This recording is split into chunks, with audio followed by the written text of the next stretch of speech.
so your parents dealt with it. This is your dream. You move in. I mean, at this point, you already worked there. Was she like, choose your room? You have a choice of 4 rooms, or was it like, this is the intern room? These are the details that matter. Oh no, it was like, you can't live in the staffing quarters because of pickles, so you're stuck in this room. And it was like, I wouldn't really call it a couch. Like it was tiny. My body barely fit on it, and I had this like dresser and a closet with like a full length mirror. I mean, it was small, and I had a private bathroom, which was nice. That's nice. But I made do, yeah. And then, okay, so once you're there, was it you can come and go as you please? You have plans with friends on the Upper East Side, you're going down to the Village, or was it like these, I mean, I guess you were working, but like when you weren't working, could you just come and go as you pleased? I could get away with if I was running errands all day, like, she always had me doing something. I wasn't there for nothing. So I can get away with, like, I had a few friends that lived at home on the Upper East Side that I would be like, do you want to go on a walk with me, or do you want to get coffee? But if I was gone for more time than she thought I should be gone, I was getting hounded. So, I would say, I was up at 6 a.m., doing all of the chores I had to do, and probably I'd get in bed at 11 and like watch something on TV. I had a tiny TV in there, so I'd watch something on Bravo, and then the next day would start.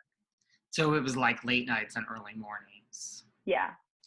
Now, let's talk about some of these things you mentioned before about the like knock on the door at 11. So, describe this. Like, was Sonja looking for a friend? Like, did she have a lot of friends come over? Like, talk to me about the personal side of all this. Yeah, so she is, I will preface all of this with, she has the most enormous heart. Everyone can see that on the show. She's so, friendly and open and kind and warm. But so I was there while the show aired, which was interesting. It wasn't filming, which at first I was a little bummed, but I thought the airing actually added a lot of interesting touch points because,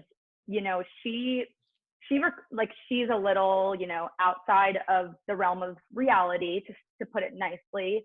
And she had an idea of how the show went when she filmed it. But then when we aired it, right, like it was, they completely, manipulated my storyline to make me out to be a drunk. But me and Ramona's contracts got, listed, and we're getting paid more.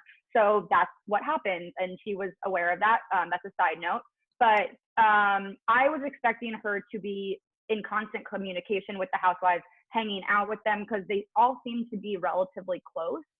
But there was maybe one instance when Dorinda came over.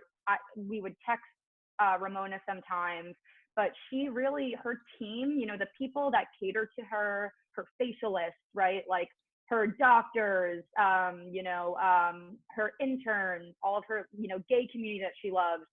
Those are the people she hangs out with. So, she trusted me. And if she, was feeling needy and wanted to, talk to someone and them really just be a listener while she vents about the show, that was me. And it was interesting because she knew I was a fan. So she would talk to me, and, she knew I was on her side. So if she was mad at Heather that day, or, mad at Harry Dubin, like I would hear that. So she would just almost wake me up in the middle of the night occasionally and be like, let's go get dinner somewhere. I want a burger and I want to talk. So we would just, I probably wouldn't have even eaten because I ate already. And then I'd just sit there and listen to her vent about the show. And that's all she talked about.